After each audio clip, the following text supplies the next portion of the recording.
बेटा कल हमने पढ़ा था बर्ड्स के बारे में। बर्ड्स क्या करते हैं, एग्स देते हैं और वो अपने एग्स के ऊपर बैठते हैं, उनको एग्स को नेस्ट में रखते हैं, घोंसले में रखते हैं, उसके ऊपर बैठते हैं, उनको गर्म रखते हैं। तो उस प्रोसेस को हम बोलते हैं इंक्यूबेशन। और जब वो एग्स पक जाते हैं, पूरे बेबी उनके अंदर रेडी हो जाता है, तो बेबी उस एग को फोड़ के उसमें से बाहर निकल आता है। उस प्रोसेस को हम बोलते हैं हैचिंग। आज हम करने जा रहे हैं structure of a bird's egg. एक एग, एक बर्ड की एग का स्ट्रक्चर किस तरह का होता है, उसमें क्या क्या चीजें होती हैं। A bird's egg has a hard shell to protect the egg. एक बर्ड का जो एग होता है उसके ऊपर जो शेल होती है, उसके ऊपर जो कवरिंग होती है वो हार्ड होती है, बहुत ज्यादा सख्त होती है। Inside the egg there is yellow part in the centre. ये क्या है, सबसे ऊपर क्या है, ये लिखा हुआ है यहाँ पर एग शेल। सबसे ऊपर है एग शेल और इसके बीच में उन्होंने बोला है जो येलो पार्ट होता है उसको हम बोलते हैं यॉक। क्या होता है, इसको बोलते हैं yolk. It has an embryo lying on it. A chick develops from the embryo. ये होती है एम्ब्रियो जहां से उनको यू कैन से फूड मिलता है। और एक जो चिक होता है वो इसके अंदर ग्रो करता है, इस एम्ब्रियो के अंदर ग्रो करता है इसके अंदर।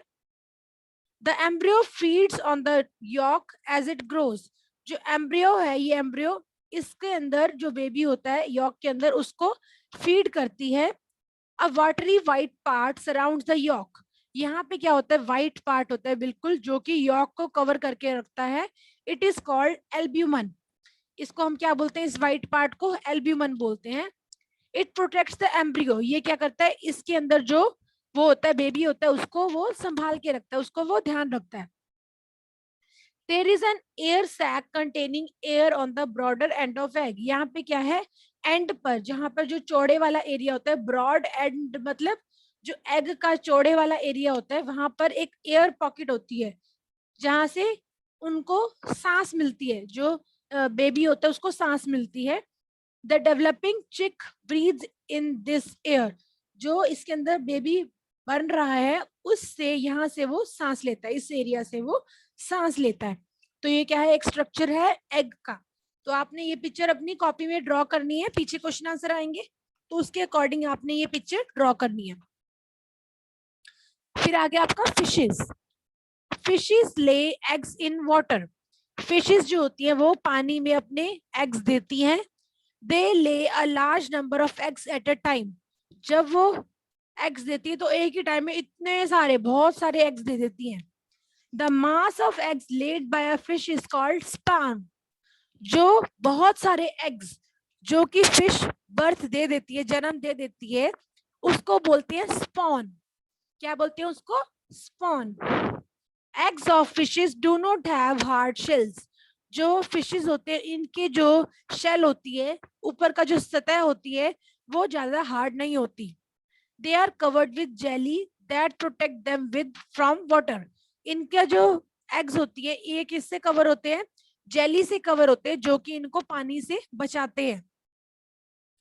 Out of thousands of egg only a few hundreds develop into young fishes. जो इतने सारे हजारों एग्स एक फिश देती है उसमें से बहुत ही कम जो होते हैं वो फिशेस बन पाते हैं। Bigger fishes and other animal eat up many eggs and young fishes. जो बड़ी फिशेस होती हैं और बड़े एनिमल्स जो होते हैं पानी में रहने वाले, वो बहुत सारे एग्स को खा जाते हैं और छोटी छोटी मछलियों को खा जाते हैं। So only a few of them grow to become adult fishes.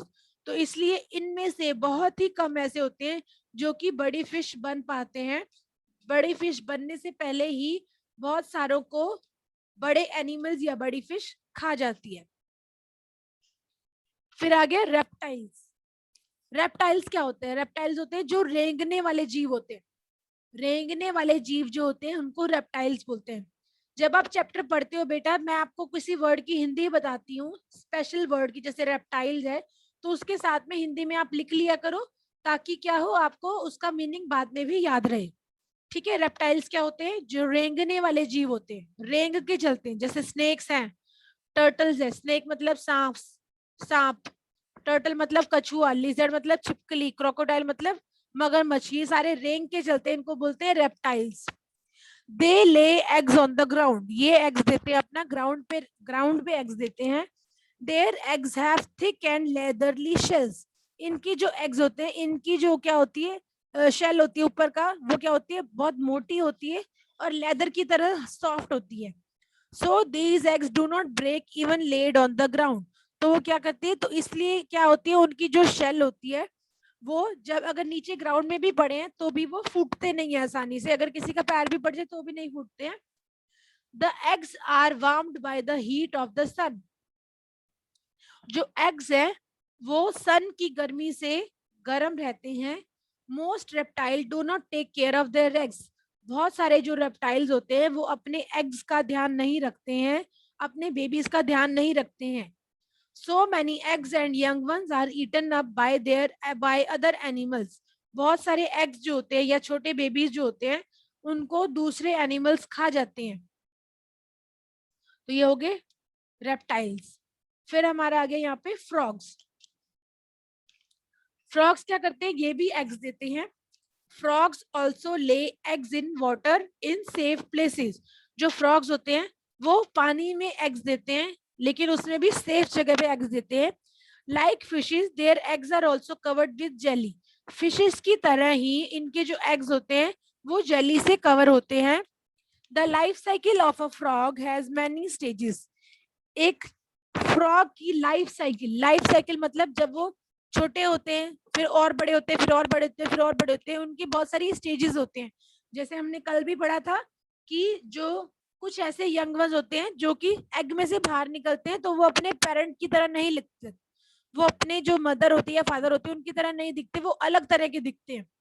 तो वो जैसे इसमें फ्रॉग है, यहाँ पे मैं आपको इसकी लाइफ साइकिल एक्सप्लेन करती हूँ क्या है ये। पहले जो एडल्ट फ्रॉग होता है वो एग्स देता है, एग्स में से निकलता है टैडपॉल, टैडपॉल निकलता है जो कि फिश की तरह दिखता है, देखने में लगता है फिश की तरह और वो चलता भी फिश की तरह है। फिर टैडपॉल विद हिंड लिम्स, फिर जो ये टैडपॉल होता है उसके क्या होते हैं, छोटे छोटे हिंड लिम्स निकलने लग जाते हैं, मतलब छोटे छोटे हाथ निकलने लग जाते हैं। फिर tadpole with hind limb and four limbs, तो उसके बाद क्या होता है, इसके हाथ भी निकल जाते हैं और पीछे के पैर भी निकल जाते हैं और एक लंबी सी पूंछ रहती है। और फिर क्या होता है, यंग फ्रॉग की ये पूंछ जो है वो छोटी छोटी होती जाती है, ये यंग फ्रॉग बन जाता है। उसके बाद ये अडल्ट फ्रॉग बन जाता है, बड़ा फ्रॉग बन जाता है और इसकी पूंछ भी गायब हो जाती है, तो वो इतना बड़ा बन जाता है। तो इस तरह से ये क्या है, फ्रॉग की लाइफ साइकिल है। एक फ्रॉग जो है एग से किस तरह की स्टेजेस को पार करके बड़ा फ्रॉग बनता है। ठीक है, the life cycle of a frog has many stages, जो फ्रॉग है उसकी लाइफ साइकिल के बहुत सारे स्टेजेस होते हैं, अभी मैंने आपको बताया। The eggs hatch into tadpoles, जो एग्स होते हैं वो टैडपोल बनते हैं। A tadpole looks like a little fish, एक टैडपोल जो होता है वो छोटी फिश की तरह दिखता है। आफ्टर अ फ्यू डेज, कुछ दिनों के बाद, it start growing its legs, इससे इसकी पैर निकलने लग जाते हैं। A tadpole grows into young frog which looks like a parent, और फिर धीरे धीरे इसके पैर निकलते निकलते ये क्या हो जाता है, एक फ्रॉग बन जाता है, यंग फ्रॉग बन जाता है। और फिर adult, the adult frog does not have a tail, जो एडल्ट फ्रॉग बड़ा टेल फ्रॉग होता है उसकी टेल नहीं होती, पूंछ नहीं होती।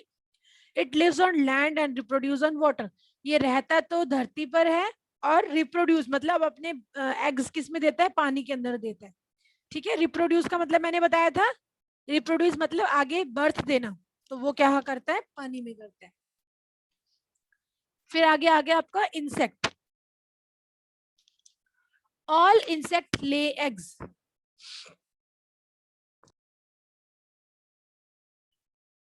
इंसेक्ट के बारे में हम पढ़ रहे हैं।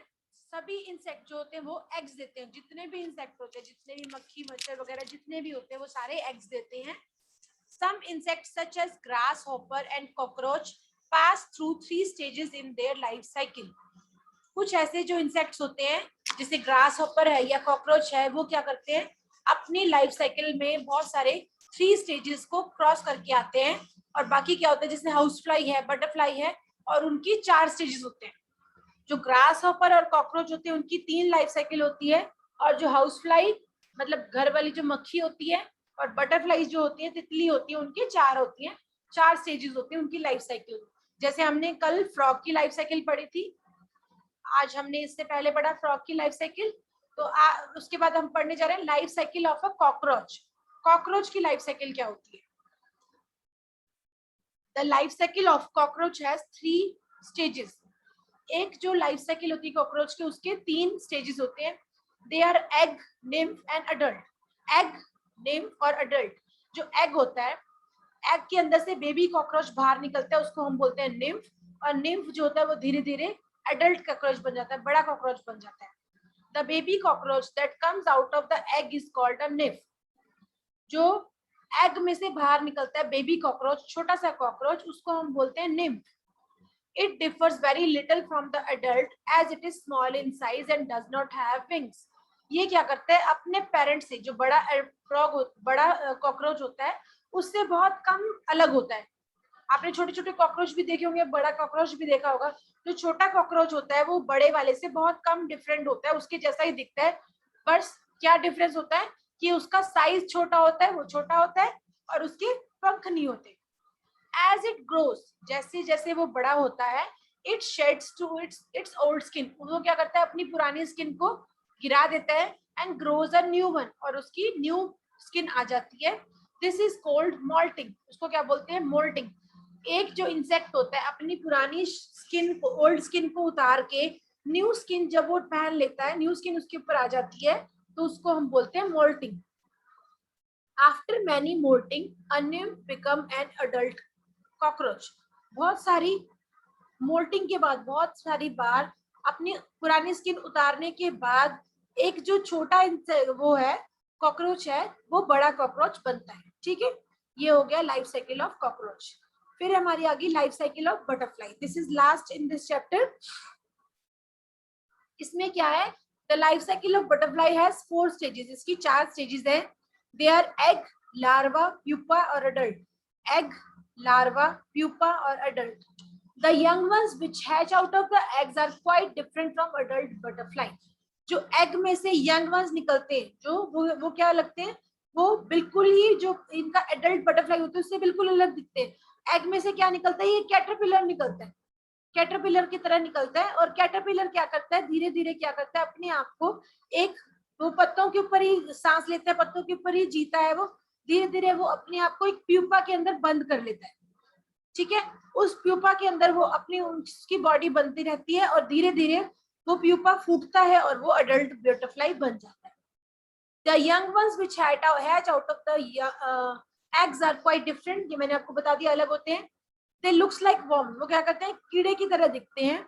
This stage is called larva. इसको हम बोलते हैं larva. The larva of butterfly is called caterpillar. जो बटरफ्लाई का जो लार्वा होता है उसको बोलते हैं caterpillar.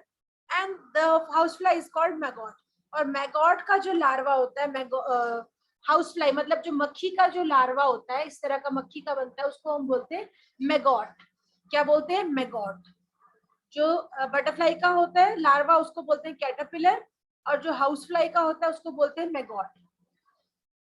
The larva feeds on leaves and grows rapidly. जो लार्वा होता है वो पत्तों के ऊपर जीता है और वो बहुत जल्दी बड़ा होता है। आफ्टर सम टाइम, कुछ टाइम के बाद, it covers itself in a cocoon. वो अपने आप को कोकून के अंदर बंद कर लेता है। This stage is called pupa. इस स्टेज को हम बोलते हैं pupa. Inside the cocoon the caterpillar keeps changing. इस कोकून के अंदर, इसके अंदर जो इसने अपना घर बनाया होता है, उसके अंदर जो कैटरपिलर है वो बदलता रहता है। फाइनली द प्यूपा बर्स्ट, और ये क्या होता है, ये फूट जाता है। And adult butterfly come out, और फिर ये फूटने के बाद अडल्ट बटरफ्लाई, बड़ी बटरफ्लाई उसमें से बाहर निकल आती है। Animals such as fishes, snakes, frogs, insect do not take care of their eggs. जो एनिमल जैसे फिशेस हैं, स्नेक्स हैं, फ्रॉग्स हैं या इंसेक्ट्स हैं, वो अपने एग्स का संभाल नहीं करते, उनका ध्यान नहीं रखते, अपने बेबीज का ध्यान नहीं रखते। Therefore, without proper care, many of their eggs and babies are eaten up by other animal and do not survive. इस कारण क्या होता है, जो उनको अपना ध्यान नहीं रखते, उसके कारण क्या होता है, बहुत सारे एग्स जो हैं और बहुत सारे बेबी जो है वो दूसरे एनिमल को खा जाते हैं और वो सरवाइव नहीं कर पाते, मतलब वो जीवित नहीं रह पाते। Animals that take care of their young ones have a large number of young ones which survive. जो एनिमल्स अपने छोटे बेबीज का ध्यान रखते हैं उनके बहुत सारे यंग वंस होते हैं, उनके बहुत सारे बच्चे होते हैं जो कि जीवित रह पाते हैं। So this is all about your chapter number 4। तो आपने क्या करना है बेटा, इसको बहुत अच्छे से चैप्टर को रीड करना है। और जब भी आप चैप्टर रीड करते हो तो उसमें जो टफ वर्ड्स होते हैं उसको मैंने आपको पहले भी बताया था कि उसको आप अंडरलाइन करके उसका मीनिंग बुक में ही लिख लिया करो। ठीक है, this is all for today.